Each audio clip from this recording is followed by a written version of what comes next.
Salam alaikum Mazoul, bonsoir. L'épidémie de chitalose fait des ravages au sein de la classe politique. Que dis-je? Au sein de la classe politique. Que dis-je? Au sein de la classe boulimique, dont la voracité ne connaît plus de limite à la pudeur, plutôt à l'impudeur. C'est bien connu, quasiment tous les partis politiques qui essaiment autour du régime comme autant de mouches vertes ne font pas de la politique pour les beaux yeux de leurs électeurs. Électeurs qui ne les ont jamais élus, du reste, puisque c'est la fraude et le bourrage des urnes qui s'en sont chargés. Oui, tous ces partis zama de l'opposition et ceux des mouellettes qui nous régalent de temps en temps de quelques envolées lyriques depuis les travées du faux Parlement et qui parfois poussent la bravoure jusqu'à interpeller un ministre par là, un Premier ministre par-ci, parviennent au moins à donner le change, à faire comme s'ils étaient de vrais partis politiques, zama, qui nous parlent programme, s'il vous plaît, qui nous parlent démocratie, qui nous parlent loi de finances, et même parfois qui ruent dans leur brancard doré, pour de vrai. Pas la peine de les citer, tout le monde les connaît, puisque entre un boycott et une participation à des élections massivement boudées par le peuple, ils sont passés maîtres en esbrouf, des as de l'arnaque politico-politique et d'excellents investisseurs dans le politiquement rentable, puisqu'ils ont réussi à se mentir à eux-mêmes et à faire croire à quelques-uns de leurs inconditionnels adulateurs qu'ils sont réellement le fer de lance de l'opposition au régime. Rien que ça, avec lequel ils fraient pourtant, avec lequel ils crèchent pourtant, avec lequel ils prospèrent néanmoins. Ces OFPI, mis à part OFPI, organismes voleurs parfaitement identifiés. Il y a aussi, donc avec ces OFPI, il y a aussi les poids lourds de la Chita. Ceux qui ont squatté le nom prestigieux du FLN. Ceux qui sont nés avec des moustaches à la faveur de la plus grande fraude électorale jamais observée sous nos latitudes, pourtant coutumière du fait. Ceux qui disposent de fonds de commerce islamofriques et les autres machins qui évoluent sous de fausses bannières, syndicats, familles dites révolutionnaires, associations de malfaiteurs avec pignon sur rue en tout genre, et enfin, et ce sont curieusement ceux qui font le plus de vagues, tous ces lilliputiens, les sanafirs de la politique, mais qui n'en sont pas moins boulimiques et qui se mettent d'eux-mêmes à toutes les sauces. De petites mouches vertes qui rappliquent autour du cadavre ou de l'étron. Hachakoum, c'est selon, avant qu'ils refroidissent. Et c'est dans ce monde-là que sévit cette épidémie de chitalose et qui menace d'infecter toute la société puisqu'ils sont désormais valeurs d'exemple. Eux qui roulent carrosses, qui crèchent dans de grosses bidonvillas à plusieurs étages, qui gravent sur leur fronton leur devise préférée, وَهَذَا مِنْ فَضْلِ رَبِّكَ, et qui n'oublient jamais de pontifier sur l'infinie générosité du Tout-Puissant, وَأَمَّا بِنَعْمَةِ رَبِّكَ فَحَدِّثْ, et roule, remoule. Aujourd'hui. TSA, Ben Hammou lance la nouvelle saison des charlatans politiques par Arabe Cheikh. Jeune Afrique, Algérie, autour de Bouteflika, le bal des courtisans par Farid Alilat. Liberté, présidentielle de 2019, des partis créent un front populaire autour de Bouteflika par Ali Boukhlaf. Pandémie de chitalose politique, c'est le titre de notre émission d'aujourd'hui. Et pour en parler, j'ai avec moi mon ami Saïd Knin, militant des droits de l'homme. Merci Saïd d'être avec moi. Merci Jamaldine pour l'invitation. D'être avec nous, je voulais dire. Ça fait plaisir. Au téléphone, Fariz Beriksi, militant des droits de l'homme, qui est avec nous pour la première fois. Merci Fariz, bonsoir et merci d'être avec nous. Bonsoir M. Béchenouf, je vous remercie pour l'invitation et mes salutations à votre invité, M. Saïd Aknin. Merci beaucoup. Et Jamel Lalilesh, qui est avec nous aussi, membre d'une Ligue des droits de l'homme et farouche défenseur des droits de l'homme depuis très longtemps. Il est très connu sur la place des droits de l'homme et comment dirais-je, du militantisme. Jamel Lalilesh, merci d'avoir accepté notre invitation. Merci à vous de m'avoir invité. Je salue Saïd Aknin, votre invité. Merci. Alors, donc, moi je propose, avant on va faire une petite mise en bouche. Avant de commencer, nous allons voir une première, quelques extraits de M. Benhamou qui va nous parler. لا ماشي ما تخلطوش نقول لهم الا حبيتوا ديروا الشتاء ايجابيه باش تبنيو بلادكم. راك تقول قبل شيتو. اسمع نقول لهم اسمع هذيك نتاع النيف طالع وتغنونت وكل شيء. آية أحمد الدا حسين 60 عام هو النيف طالع وتغنونت اخرتها انا لله وليه راجعون. واش دار سي احمد؟ ما دار والو. انا كنت نفضل ان الدا حسين الله يرحمه اسمع يقعد في البلاد ويتحاور ويتعامل. ما خلاوهش. اسمعني لا استاذ تعرف علاش ما خلاوهش؟ انا دروك استاذ كانوا راح يقتلوه. استاذ كانوا راح يقتلوه. بوضياف مات. كانوا راح يقتلوه. وإلا كان ربي يقتلوه. كانوا راح يقتلوه. ربي هو اللي يقتل. Monsieur Benhamou, nous avons essayé de l'inviter, même si je sais que ça déplaît à beaucoup de téléspectateurs, mais il n'a pas voulu décrocher son téléphone, je le comprends très bien. Nous allons encore l'écouter. Monsieur Benhamou, qui non seulement pratique l'art de la chita avec une virtuosité peu égalée, mais en plus maintenant, il la conseille, il la recommande à des populations entières. À la Kabylie, par exemple, il est en train de leur dire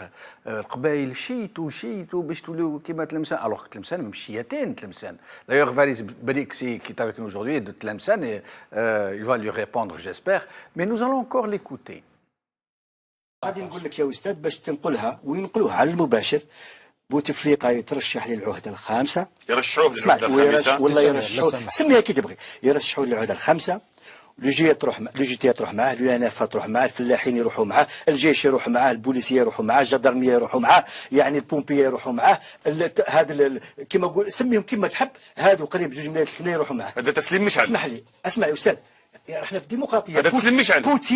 بوتين اكبر يعني. راك تقول انت راح يكون تسليم مشعل. استاذ قال لك يا استاذ يتم تسليمه على حسب. نعطي نصيحه، اسمعك للمعارضه، للمحللين كما السياسيين، للشباب كما جيبوا واحد ينافسه يا خويا وتفضلوا مرحبا. انا الشيء اللي ما نفهمش النفاق السياسي. كيف ينافسوا وانت تدخل مع العسكر؟ نزيد لك اكثر من هذا. واش هو النفاق السياسي؟ كيف يتنافسوا سي بن حمد؟ شوف يا استاذ، شوف اذا ترشح عبد العزيز ويترشح عبد العزيز بوتفليقه كل الناس مع العهده الخامسه وعقل في هذا البلاطون.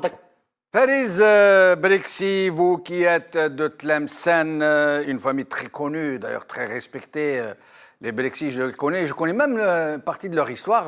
Est-ce que vous saviez que les Beriksi, à l'origine, étaient des chrétiens en Andalousie de souche très noble, avant la Reconquista, avant la chute de Grenade, et qui s'étaient convertis à l'islam et qui étaient devenus de grands notables musulmans andalous avant de rejoindre l'Afrique du Nord quand l'Andalousie est tombée. Est-ce que vous le saviez? Cette histoire-là, non, de l'Andalousie. Mon oncle qui était féru de généalogie, je sais qu'il était parti dans les Balkans, parce qu'à l'époque, il y avait les janissaires ottomans qui sont venus au nord de l'Algérie, et il y avait effectivement le nom, parce que le nom, il change en X et K et C, Beriksi. Donc, on a une origine ottomane ou janissaire, c'est sûr et certain. Berbère, c'est plus que certain, parce que le roi de Tlemcen, c'était Yamourasen, donc Tlemcen, c'était Tagraris. Mais en tout cas, moi, je sais que les Beriksi, à l'origine, s'appelaient les Breksa. et qu'après, ils sont devenus Brexit. Mais c'est un autre sujet qu'on abordera, j'espère, un jour avec vous. Mais sinon, vous qui êtes de Tlemcen, vous avez entendu Ben Hammou dire « Regardez Tlemcen, avec la Chita, ils ont dépassé la Kabylie de 20 ans, regardez et tout, faites comme les Tlemceniens. » Alors, il s'est permis, M. Ben Hammou, et c'est pour ça que j'ai essayé de l'inviter aujourd'hui, d'insulter toute une région connue pour sa noblesse d'âme, pour sa grande élégance. Il les traite de chiatines. Est-ce que vous pourriez lui répondre, s'il vous plaît, Fariz Belexi? Alors, juste pour préciser que donc Ben Hammou, c'est pas un nom tlemcenien, donc il n'est pas tlemcenien, donc il ne peut pas parler au nom des tlemceniens. Donc, il n'y a qu'à voir son physique, pas pour rentrer dans des choses méchantes, mais on peut dire des choses méchantes. Donc, il est hors catégorie.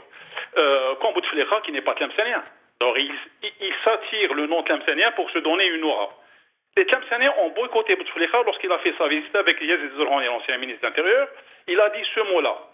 Pourquoi les Tlemceniens m'haïssent? Pourquoi il ne vient pas en masse pour m'accueillir? Parce que les Tlemceniens ne sont pas allés le voir. Ils ont ramené des gens avec des casse-croûtes dans les environs pour faire les you-you et des salam alek. Mais le Tlemcenien de souche n'a jamais supporté Bouteflika parce qu'ils savent très bien que Bouteflika n'a jamais été légitime dans la révolution. On sait très bien que cette région, elle a souffert. Et donc les gens de la ville de Tlemcen, ils savent très bien, ils ont une bonne mémoire. Donc, Ben Hammou, c'est la figure même, c'est l'exemple même du triomphe de la médiocrité sur la vertu. Donc, Tlemcen a été détruite par l'année islamique. En Algérie, à Tlemcen, il y a 6 ans, ils ont détruit les terres agricoles de côté du Imama pour construire des blocos en béton, des coquilles vides. Le chômage est très élevé dans la population tlemcenienne, même si ce sont des gens qui sont très vertueux dans les études, notamment médicales et ingénierie.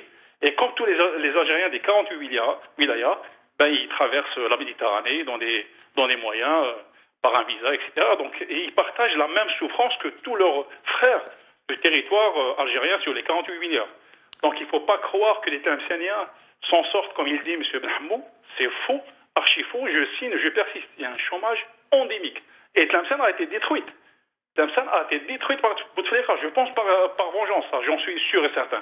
Et restez avec nous, Fariz. Vous nous confirmez donc que Tlemcen est une région comme toutes les autres régions d'Algérie qui souffre du chômage, de l'exclusion, du piston, du favoritisme, de la corruption, de la dégradation, du non-urbanisme, etc., etc., et que Tlemcen ne dépasse pas la Kabylie de 20 ans ou de 40 ans, je ne sais pas ce qu'il raconte ce monsieur.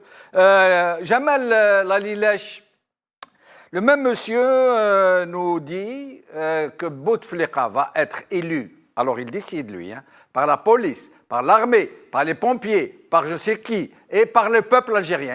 Il a décidé que c'est fait, c'est fini. Tous les militaires, toute l'armée va voter Bouteflika, tous les policiers, tous les pompiers, etc., etc. Et même tous les Algériens vont voter Bouteflika. Et c'est M. Ben Hammou qui le dit, Jamal Lalilech.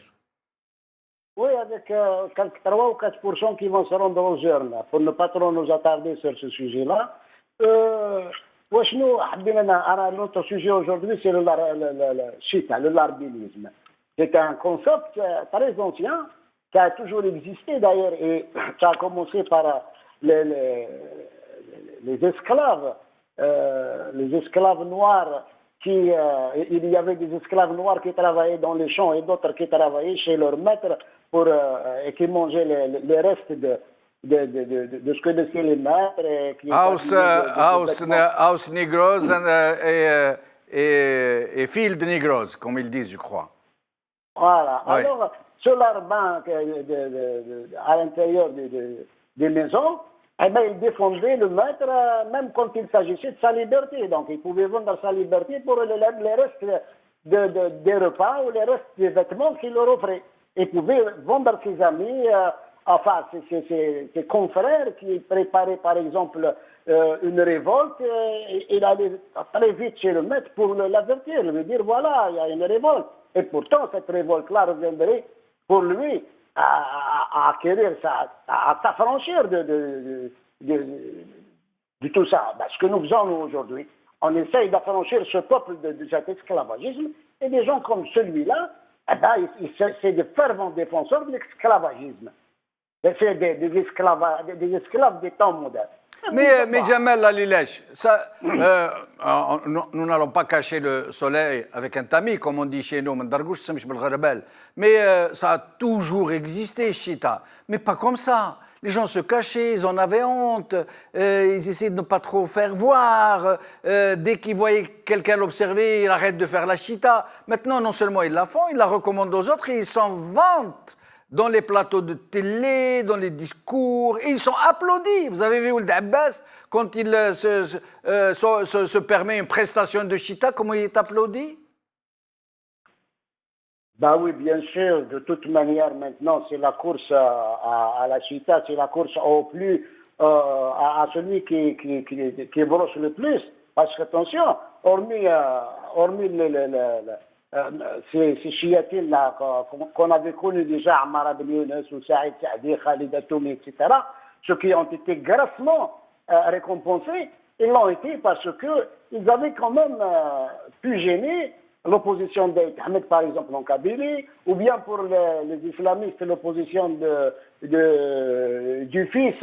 Ils ont fait une sorte de remplacement d'islamistes par d'autres islamistes pour combler le vide qu'avait laissé le fils, en espérant qu'il récupère la base et ils en ont fait une comment on appelle ça, la tripartite là, qui a gouverné pendant plusieurs années. Donc, les Bounidjuma, Maouga, ils n'ont aucune influence, c'est pour ça qu'ils n'ont pas eu les postes. Maintenant, je demande pourquoi on ne lui a pas donné un poste comme Khalid Atoumi ou Ammar Ben Younes.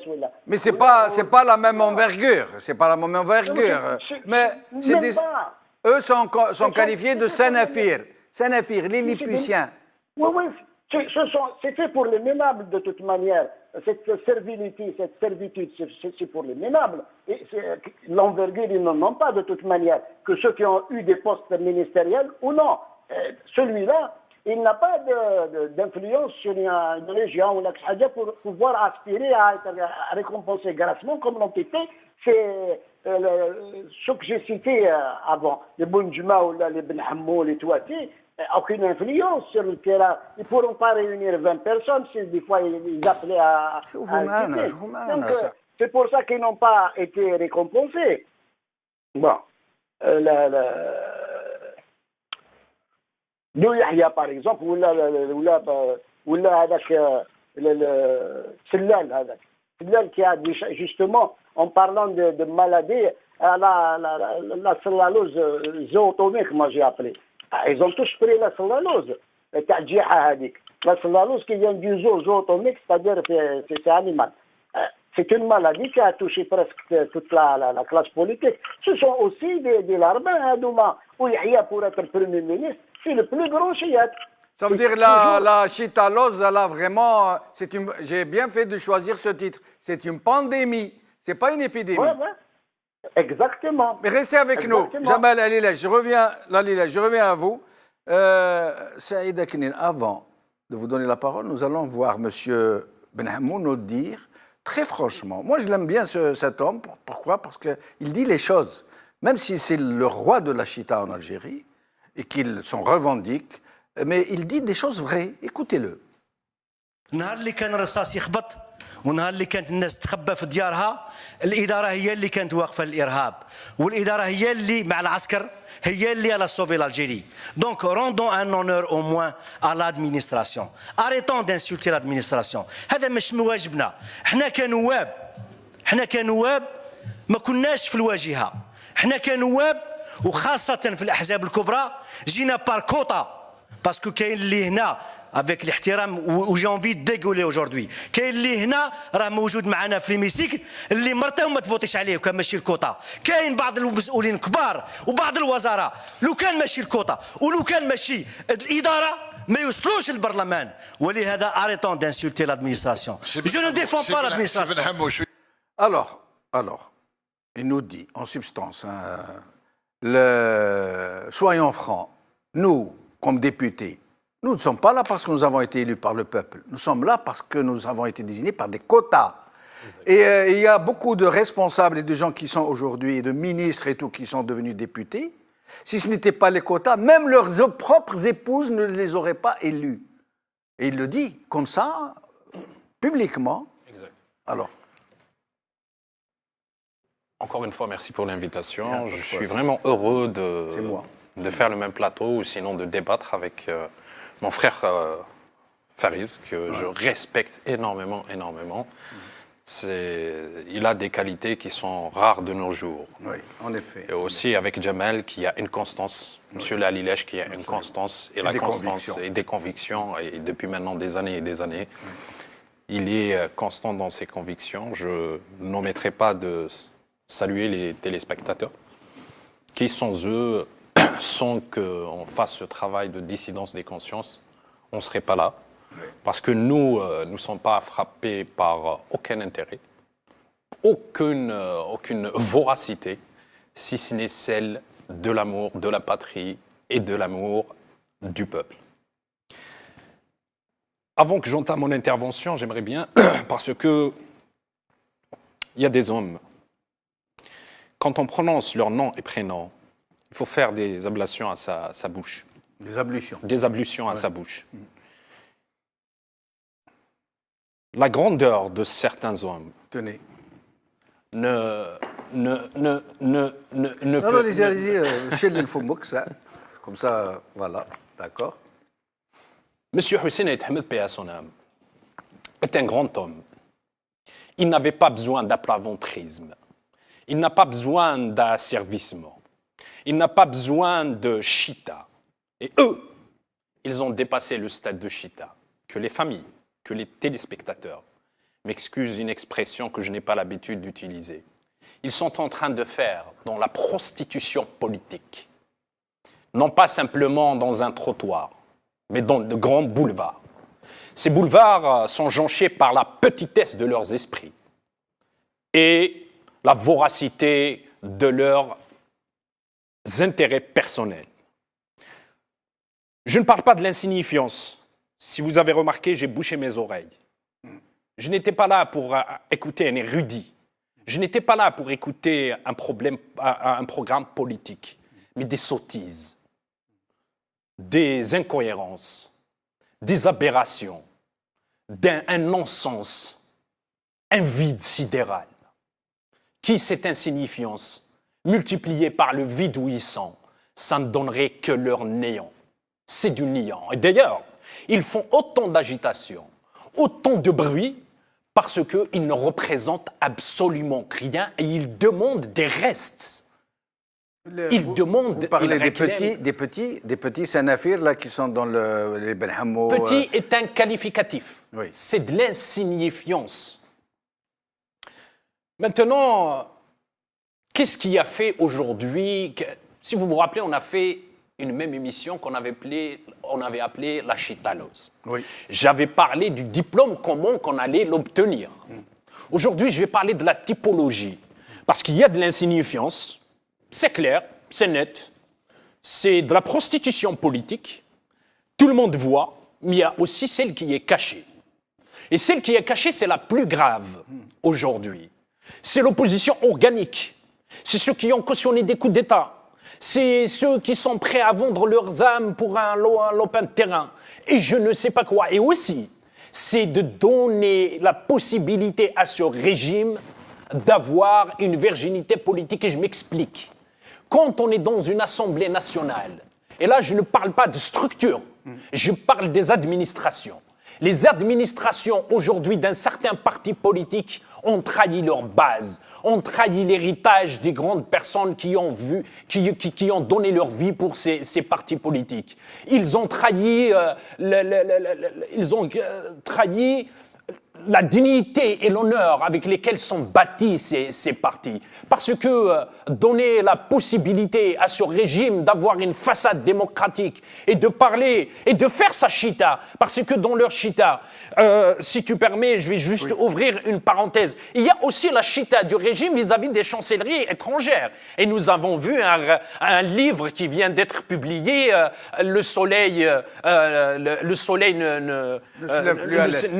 se lève plus à l'Est, où justement un chantage de par les déclarations. J'ai vu l'émission. J'ai été content par toutes les interventions, elles étaient magnifiques. Mais il y avait un chantage qui était dedans dans les déclarations. Le chantage, ça consiste à quoi? Quand on parle d'archives, c'est pour dire nous avons des éléments. On connaît votre rôle dans la guerre. On le connaît. Si demain vous vous taisez pas, on va brandir les archives. Et j'en passe d'autres déclarations. Donc, le plus grave aujourd'hui, ce n'est pas cette insignifiance. C'est ceux qui sont en train de cautionner, comme l'opposition organique, comme un certain nombre de politiques qui sont à l'Assemblée nationale, et qui sont en train de polluer les débats publics. Parce que la grande chita, c'est-à-dire la prostitution politique, leur rôle, c'est quoi? C'est le politicide.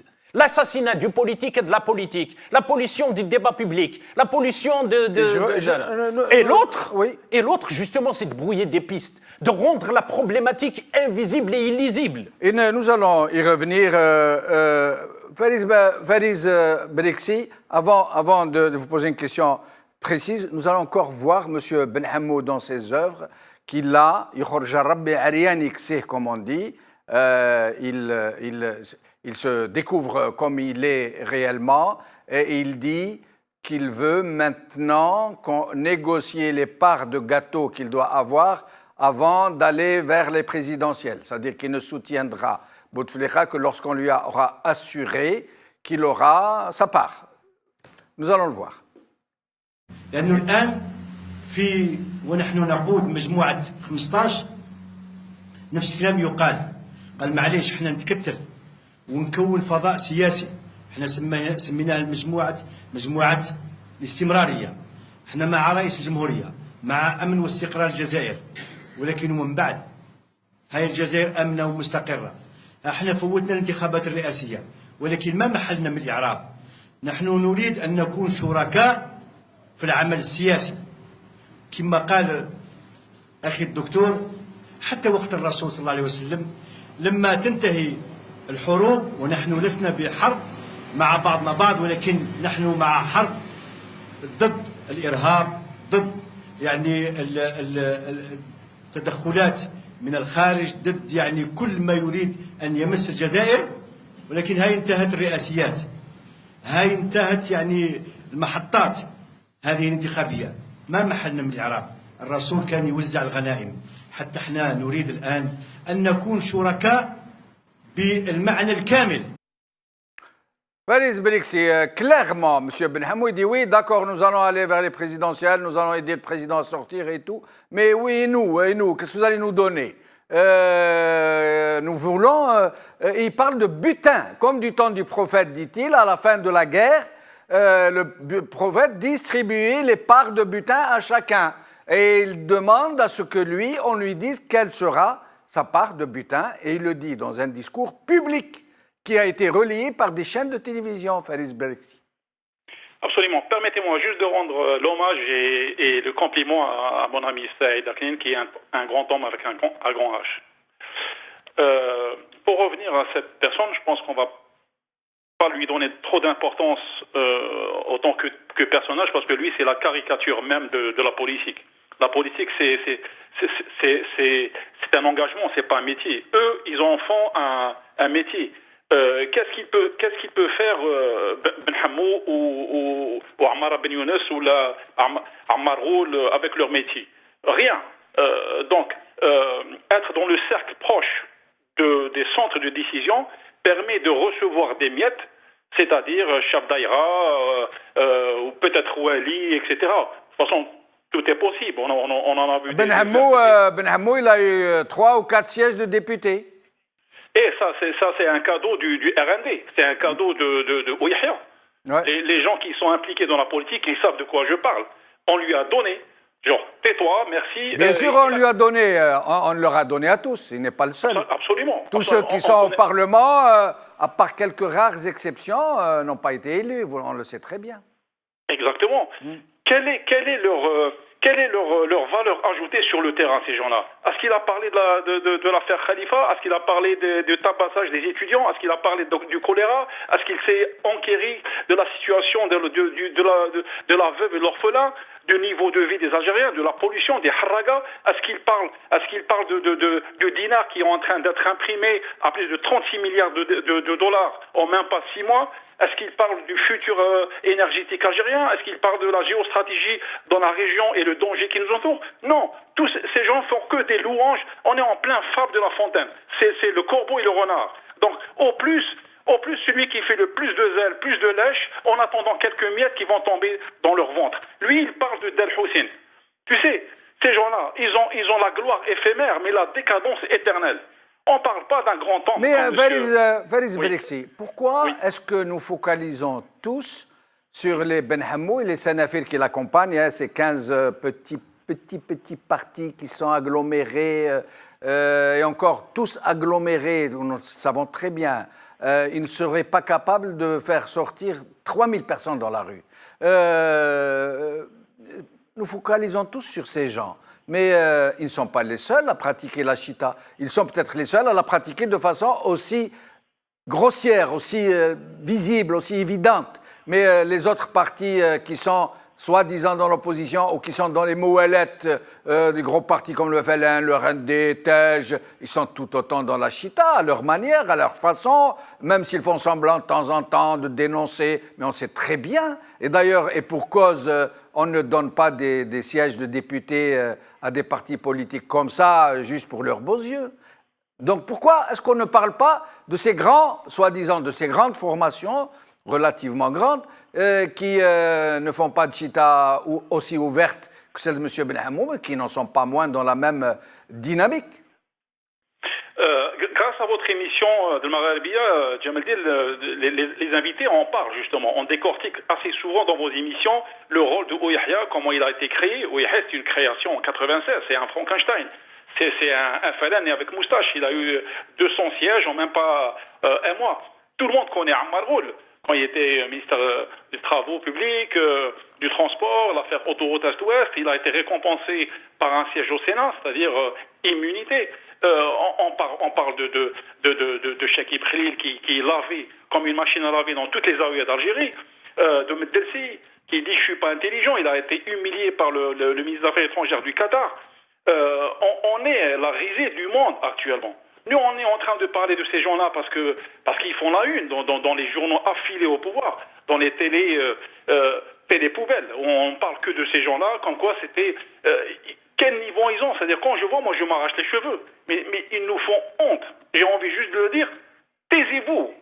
Ou la suicidez-vous, parce que vous n'avez aucune valeur ajoutée. Aussi bien du Premier ministre, ou tous les Premiers ministres, jusqu'à maintenant. Ça, c'est des sous-fifres.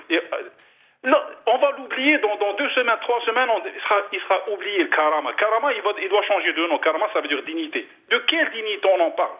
Et restez avec nous, Fariz, je reviens à vous. Jamal Lalilesh, nous parlons donc de partis chiatines, les partis, je traduis, hein, la brosse, la chita, ça veut dire la brosse à reluire en français. Donc qui pratiquaient allègrement, des gens qui s'en réclament, qui prononcent le mot et disent « Oui, je fais de la chita, oui, je fais de la brosse, je suis fier de faire de la brosse pour mon président, mais si c'est ça de la brosse, oui, je suis un brosseur », il le dit. Mais Jamal Lalilesh, pourquoi est-ce qu'on ne parle pas suffisamment de ces partis islamistes, islamofriques, comme on les appelle, qui sont dans la chita et qui viennent vous dire après وهذا من فضل ربك وأما بنعمة ربك فحدث, ils mettent Dieu à toutes les sauces alors que leur vraie raison d'être c'est de se remplir les poches, de tromper les gens au nom de la religion, de faire semblant de dire des choses morales alors qu'ils soutiennent un régime qui est en train d'assassiner l'Algérie. Pourquoi est-ce qu'on n'en parle pas suffisamment, du moins pas autant que Ben Hammou? Tu fais certainement allusion à un certain Bouguerra quand on l'a questionné sur son 4x4. Pas seulement de Bouguerra, Sultan, je parle de tous les islamistes qui sont dans cette tendance, j'allais dire. Non, je parle de la phrase, c'est-à-dire quand on l'a questionné sur son 4x4, alors il a fait sa réponse. Donc, bon, bien sûr, on veut envelopper le haram في الدين وكذا. si on ne parle pas beaucoup d'eux, parce que Houma,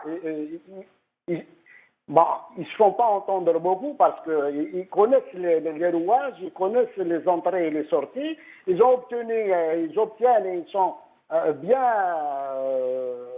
grassement récompensés. Donc, on ne les entend pas parler.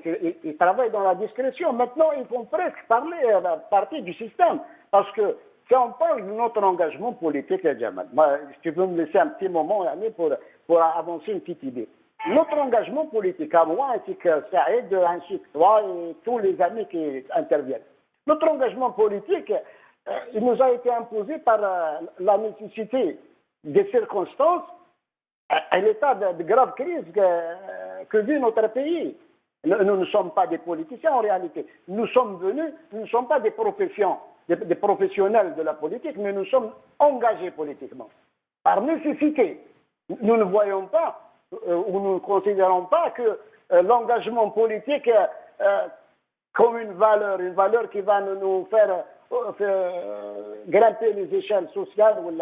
Non, notre engagement, il est sincère et c'est quand on voit tout ce parasitage, si l'on veut, parce que c'est politique, c'est parti politique, c'est le pouvoir qui les a créés tous. Pourquoi? Pour parasiter la classe politique, parasiter avec les institutions, et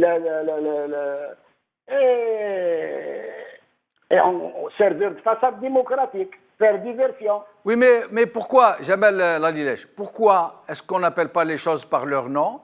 Pourquoi on ne dit pas, il n'y a pas que Ben Hammou, il n'y a pas que les autres petits Sanafir qui font feu de tout bois avec leur chita, mais il y a aussi les autres partis dits démocrates, dits républicains, dits, je ne sais pas, de l'opposition, mais aussi les partis islamistes qui se réclament comme tels et qui sont dans la même logique, qui soutiennent le régime, qui font partie de faux parlements, de faux sénats, qui font des fausses tripartites, qui font des alliances contre nature et qui viennent vous regarder dans le blanc des yeux et vous disent nous sommes des islamistes, nous sommes pour le droit, pour la justice. Pourquoi est-ce qu'ils ne sont pas dénoncés, y compris par les islamistes eux-mêmes, qui ne sont pas dans cette mouvance chitalesque? Moi, pour ma part, quand je dénonce ces partis politiques, je les appelle les participationnistes. Je ne parle pas d'opposition. Parce que s'il y a une opposition, ça sous-entend qu'il y a une démocratie, qu'il y a un pouvoir élu. Sinon, c'est la lutte pour la démocratisation du pays. C'est une lutte, ce n'est pas opposition. Alors, moi, je les appelle les participationnistes. Pourquoi? Ils participent à la gestion des deniers de l'État. Pas leurs élus, les exécutifs qu'ils ont dans les... D'ailleurs, Saïd Hani, une fois, il leur a dit, vous participez, que vous vouliez ou non, vous participez à la dilapidation de la rente par les communes et les wilayas, parce que nous ne détenons que 700 communes. Or, il y a 1600 et quelques c'est-à-dire les 800 et quelques communes sont entre les mains des autres partis politiques qui en profitent aussi. Et puis, ces opportunistes qui ont parasité le système politique, qui font diversion, ils ont pris en otage chacun une partie des communes. Par exemple, une commune, c'est un RCD, c'est toujours le RCD qui revient. Que chose gardée. Bien sûr, le pouvoir, il le permet. Alors, c'est ces gens-là qui agitent pour calmer le front social de temps en temps. Ils sont appréciés par le pouvoir qui le rend bien. Et restez avec nous, Jamel Lalilech. Saïd Aknin. Encore, M. Ben Hammou, je vous donne la parole. Et là, alors là, encore une fois, il sort directement des bois, comme on dit. Hein. Écoutez-le.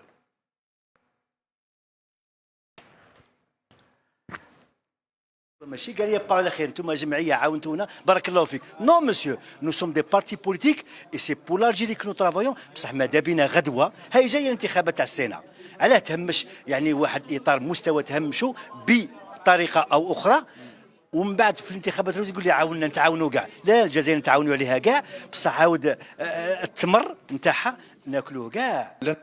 Saïd Akani, vous vouliez vous boucher les oreilles, je vous ai dit non, vous ne bouchez pas les oreilles, vous allez écouter. Il veut des postes du Sénat, ils le disent. Le Sénat c'est proche, je veux des postes au Sénat. Et Tmar, il dit Tmar, la récolte ou les dates comme il dit. Mais c'est vrai, mais on les mange tous, hein, vous ne les mangez pas tout seul. Hein, il le dit comme ça.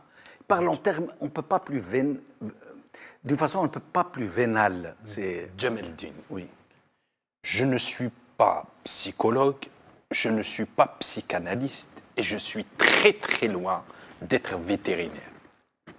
Revenons à l'essentiel. Elle est bonne celle-là, loin d'être vétérinaire. Pourquoi? Parce que ces gens Revenons relèvent de la médecine animale. Qu'est-ce que vous voulez dire? أنا مربي. D'accord, ok. فاهم اللي يفهم. خلاص. أنا فهمنا. واحد اللي ماهوش مربي ويقول باللي رانا ندير on veut notre part de butin. Oui. نحبوا حصه ديالنا تاع الغنيمه. هذا مربي هذا. دونك اللي ماهوش مربي on a du langage pour lui répondre aussi. Parce qu'il ne s'agit pas simplement de sa personne. Il ne s'agit pas simplement de ses chefs, de ses tuteurs. Il s'agit d'un pays qui a une histoire, d'une patrie qui a un peuple, Djemeldine. L'Algérie n'est pas en guerre. On partage le butin quand le pays est en guerre. Et c'est les vainqueurs qui le font, et ce, depuis la nuit des temps. Maintenant, s'ils se présentent en tant que vainqueurs, mais vous ne pensez pas que c'est le cas? Vous ne pensez pas qu'ils sont... Ils ont gagné quoi? Vous ne pensez pas que ces gens sont en guerre contre le peuple algérien depuis 1962? Vous ne pensez pas que ces gens-là nous considèrent réellement comme du butin qu'ils se partagent? Exactement. Que le pays est une bête qu'ils ont dépecée, coupée en morceaux, mangée en grillade?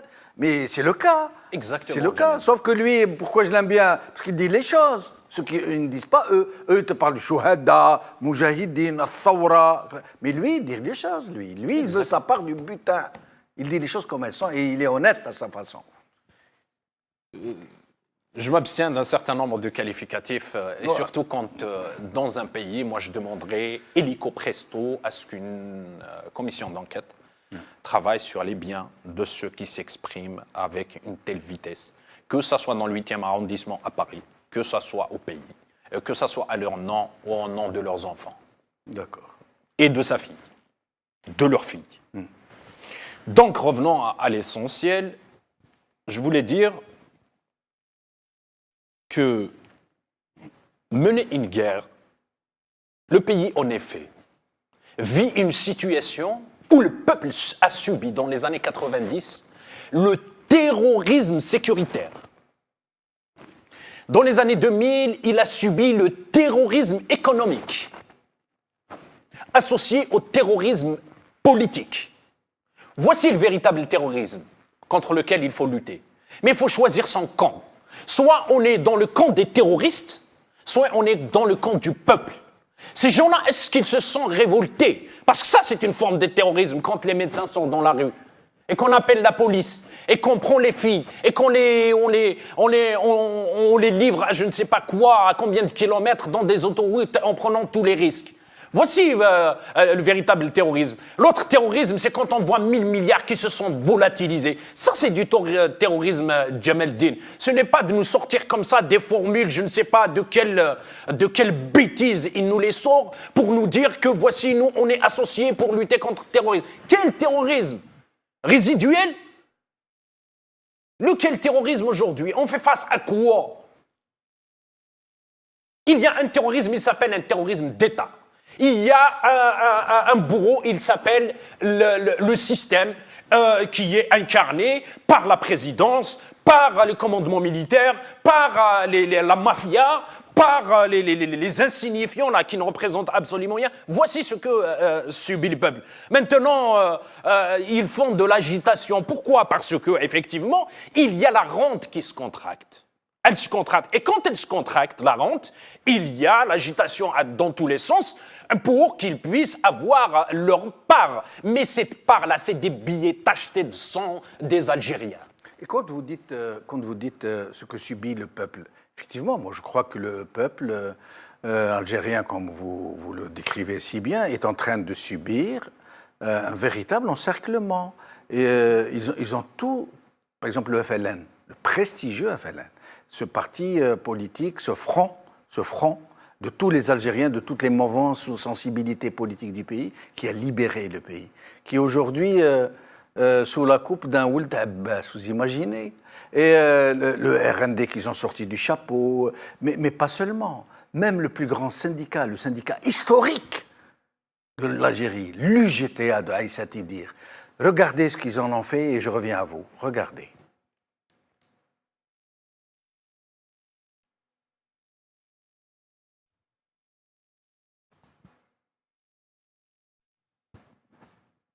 بالفضل ونقولها بصوت عالي بالفضل الراجل هذا احنا قلنا dans le sang, dans la tête, dans les pieds et dans les mains, vive Bouteflika.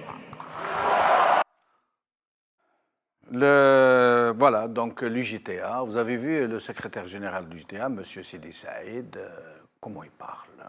Plus normalement du monde, ça veut dire qu'il ne se cache pas. Il y a lui, le FLN, l'UJTA, le RND, l'armée, le DRS, la police, la gendarmerie, comme on a parlé, la police va voter Bouteflika, la gendarmerie va voter Bouteflika, les pompiers. Vous n'avez pas l'impression d'être cerné? En effet, le peuple algérien, et ce depuis l'indépendance confisquée jusqu'à aujourd'hui, il est encerclé. Le peuple algérien, et il y a une guerre du premier collège contre le peuple algérien. Ceci pour des choses très simples, pour qu'ils s'enrichissent sur le dos du peuple et pour qu'ils maintiennent deux choses. Un, les circuits informels de distribution de la rente et les circuits informels du pouvoir. Et dans les circuits informels du pouvoir et les circuits informels de la rente, il y a le régime et la base sociale du régime. Ça, c'est pas l'UJTA, ça. Ça, c'est le holding UJTA. Ça, pourquoi qu'il fait cet éloge? Ça, c'est le summum de la prostitution syndicale, ça. Un patron d'un syndicat, il fait l'éloge. Où est-ce que c'est vu à travers le monde? Où est-ce que c'est vu? Et nous allons demander à Beriksi, Faris Beriksi, alors, finalement, pourquoi, je vous repose la question, pourquoi on ne parle que de Ben Hammou dans un système qui est totalement acquis à cette façon d'être, cette façon politique, nous dit-on, d'être, la chita, la soumission, la servilité, le larbinisme, la rente, le partage de la rente, le copinage, le coquinage. Pourquoi n'en parle-t-on pas? Pourquoi ne parle-t-on que de Ben Hammou? Monsieur Béchinouf, lorsque le sage pointe la lune, l'idiot regarde le doigt. Donc il y a une diversion de ces saltimbanques qui jouent avec les mots, qui jouent avec la caméra, qui jouent avec les phrases et des slogans. On n'a jamais construit un pays avec des slogans, ça tout le monde le sait. La politique, c'est un art, un exercice qui est fait par la manière des voyous, exercé par des voyous, c'est pas moi qui l'a dit, hein, c'est des penseurs avant moi. Machiavel, il en a fait même des livres, jusqu'à Scipion, jusqu'à Aristote qui en a fait des thèses sur la politique. Eux, ils enfoncent des portes ouvertes. On sait que ces gens-là, ils n'ont aucune âme patriotique, ils détestent l'Algérie, ils aiment leur poche, leur compte en banque, leur famille. 450 ministres algériens vivent de façon permanente en France. Parmi eux, l'ancien ministre des Moudjahidines, qui n'arrêtait pas d'insulter la France, il vit depuis 2015 à Lyon.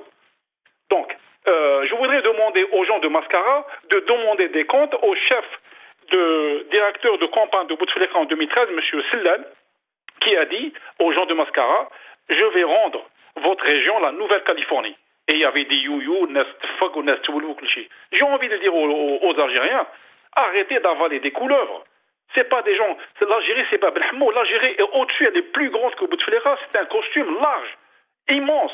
Ce n'est pas l'armée, ce n'est pas les oligarques, ce n'est pas Gaïd Salah, ce n'est pas Ouihya, ce n'est pas Ben Hammou, bien sûr. L'Algérie, c'est celle du futur. Je veux dire, l'Algérie ne nous appartient pas. Nous l'héritons. Nous l'empruntons à nos enfants. On doit leur laisser un héritage vivable dans cette terre. Il ne faut pas qu'on la détruise ce qu'il y a encore à sauver. Le pétrole n'est pas une finalité. Il fallait penser aux énergies renouvelables, il fallait penser à une transition économique. Il fallait garder les sous, les 1200 milliards de dollars, comme il a dit M. Saïd Knin, à juste titre, et non pas les dilapider à droite et à gauche pour faire des montages de Lego, soi-disant voitures, sur des terrains agricoles. Ce sont les terres, ce sont l'artisanat, ce sont les PME, PMI. Arrêtons d'importer de Chine et enrichir les Chinois pour que l'Algérien s'appauvrisse. Merci Fariz Beliksi. Nous arrivons bientôt à la fin de l'émission. Un dernier tour de micro. Jamel Lalilesh, est-ce que ces gens sont aussi applaudis que nous le montrent les télévisions du régime et les journaux du régime? Il n'y a qu'à voir la taux de participation aux élections, qui ne dépasse jamais les 5%. Et encore, ces gens, ceux qui vont voter, ce sont leurs enfants, leurs familles, la base du système, sa cour et tout ça. Ce n'est pas le peuple qui vote. La démocratie ne se définit pas uniquement par des élections ou la présence d'une multitude de partis politiques. Maintenant, quand on parle de partis politiques, nous en avons. On dit FLN ou RND, grand parti politique. Non, monsieur. Si Jamel chauffe le RND, il faut bien se mettre dans la tête. Le RND et le FLN, ce sont deux appareils qu'utilise le DRS pour installer, à travers, bien sûr, en recevant ses ordres de l'état-major, il envoie le DRS, c'est des civils qui sont infiltrés dans ces deux appareils, et ce sont eux qui dirigent ces appareils. Ce sont eux qui font marcher ces deux appareils. Ce sont eux qui prennent les quotas, qui donnent les quotas, qui distribuent les quotas. Ce sont eux qui placent les responsables, les responsables de Nahia, les responsables de Kasmal. Ce sont eux. Voilà comment il est bâti. Merci Jamel Lalilesh. Saïd Knin, le mot de la fin, en moins d'une minute. L'indignité n'est pas de la dignité. L'aplaventrisme n'est pas de la dignité. La chita, ce n'est pas de la dignité. La servitude n'est pas de la dignité. Servilité. La servilité n'est pas de la dignité. La dignité, elle a un seul synonyme, c'est l'éthique. Sans éthique, on n'est pas digne. Merci Saïd Knin, et je rappelle que le parti de M. Benhamou s'appelle Al-Karama, dignité. Merci Saïd Knin, merci Fariz Beliksi, merci Jamel Lalilesh, merci à vous chers amis d'avoir suivi cette émission. Qawal khair, bislama.